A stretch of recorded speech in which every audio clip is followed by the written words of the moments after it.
और अब आप सोशल मीडिया पर आके ड्रामे रचाएंगे। उनके मरने के बाद अब सड़कें भी उनके नाम की बनेंगी, उनके मरने के बाद अब रोड्स भी उनके नाम के बनेंगे, उनके मरने के बाद अब नहरों के नाम भी उनके नाम पे रखे जाएंगे, उनके मरने के बाद अब अंडरपास भी उनके नाम पे बने जाएंगे, उनके मरने के बाद अब बिल्डिंग्स पर भी उनका नाम लिखा जाएगा। फौत हो गए अब्दुल कदीर खान साहब।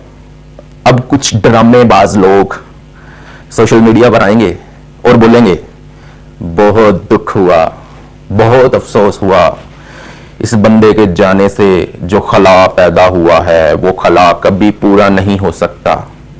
बंद करो ये ड्रामे, बंद करो ये अपनी फिल्में। जब वो बंदा जिंदा था तब उसको क्यों नहीं जाकर बोला कि जनाब आप मर गए तो बहुत बड़ा खला आ जाना है जो पूरा नहीं होना। 4000 रुपए देते रहे आप उसको पेंशन, लाचारों वाली वो जिंदगी गुजार कर गया है।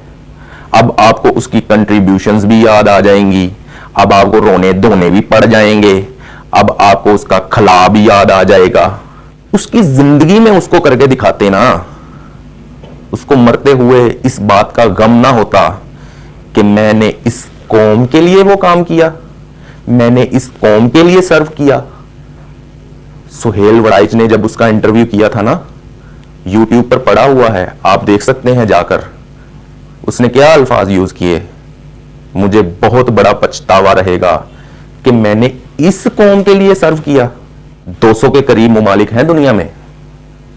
डॉक्टर अब्दुल कदीर खान ही एक ऐसा बंदा था जिसके दम पर पूरे रुए जमीन पर झंडा गाड़ा हुआ है हरे रंग का हमने, और दुनिया वालों को बताया है इस मुल्क की तरफ आंख उठाकर देखा ना तो तुम्हारी आंखें नोच लेंगे। किसके सर पर? डॉक्टर अब्दुल कदीर खान के सर पर। अगर वो बंदा ना होता तो तुम्हारी हालत भी लाचारों वाली होती, जैसे शाम, फलस्तीन, इराक, अफगानिस्तान की हुई पड़ी है। दुनिया की आंखों में आंखें डालकर उनको ललकारते हैं ना हम, तो सिर्फ डॉक्टर अब्दुल कदीर खान के सर पर। तो उसको लाचारों वाली जिंदगी क्यों दी हमने? उसकी जिंदगी में ही उसके पास जाते और उसको कहते कि हम आपकी फील्ड पर इन्वेस्ट करते हैं। आइए एक बार फिर दुनिया वालों को बताते हैं कि हमारे पास है डॉक्टर अब्दुल कदीर खान। हम बताएंगे दुनिया वालों को कि हम अपने हीरोज को आकाओं की तरह रखते हैं। उसकी जिंदगी में जाकर बताते ना। अब तो वो गया दुनिया से और रोता हुआ गया। उस बेचारे की इतनी बुरी हालत कर दी तुम लोगों ने। बहुत ही अफसोस के साथ कहना पड़ेगा कि यहां पर हमारे हीरोज की वो कदर नहीं हो पाती जो होनी चाहिए। उसका हाल देखा था आपने जाकर, वो किस किस्म की जिंदगी गुजार रहे थे। मैं आपको बताऊं उनकी कंट्रीब्यूशन क्या है इस मुल्क के लिए, तो सुनिए। पाकिस्तानी एटम बम के खालिक डॉक्टर अब्दुल कदीर खान हिंदुस्तान के शहर भोपाल में 1936 में पैदा हुए। क़याम पाकिस्तान के बाद 1952 में वो कराची में शिफ्ट हो गए, जिसके बाद कराची यूनिवर्सिटी से 1960 में उन्होंने मेटोलॉजी की डिग्री हासिल की।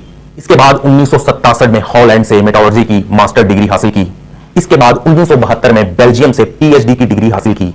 1976 में बेल्जियम की यूनिवर्सिटी ऑफ लियोन से पढ़ने के बाद पाकिस्तान वापिस आ गए।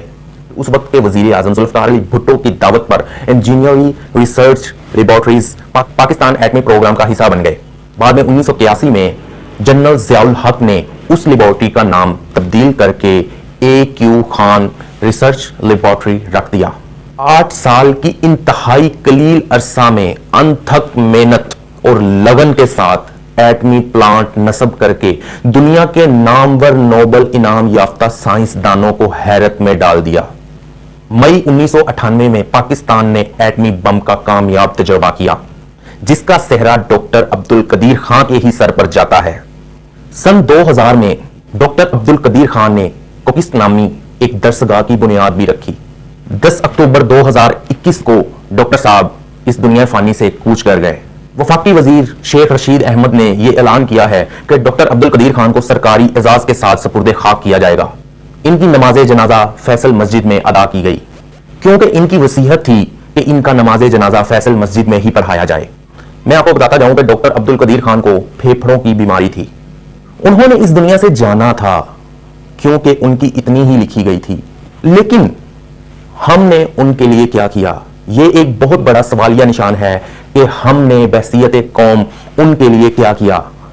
क्या हमने उनकी सर्विसेज का उतना ही सिला उनको दिया, या बिलो द बेल्ट उनकी सर्विसेज को साइड पर रखते हुए उन्हें खुड्डे लाइन लगा दिया और वो सारी जिंदगी एक कॉर्नर पर बैठे तरसते रहे और इस पछतावे में रोते रहे कि मैंने इस कौम के लिए इतना बड़ा कारनामा क्यों सर अंजाम दिया। हमें उसको ऐसे रुलाना नहीं चाहिए था। अब नाम नेहाद ड्रामेबाज लोग मीडिया पर आएंगे और ड्रामा रचाएंगे। ओए होए होए होए होए होए, बहुत अफसोस हुआ, बहुत ही ज्यादा अफसोस हुआ डॉक्टर अब्दुल कदीर खान के जाने पर। वो जो खला पैदा हो गया है वो कभी पूरा नहीं हो पाएगा। बंद करो अपने ये ड्रामे, बंद करो अपनी ये फिल्में। तुम उनकी जिंदगी में ही उनके पास जाते ना, उनको भी तो पता चलता कि इस कौम को मेरा कितना एक दर्द है।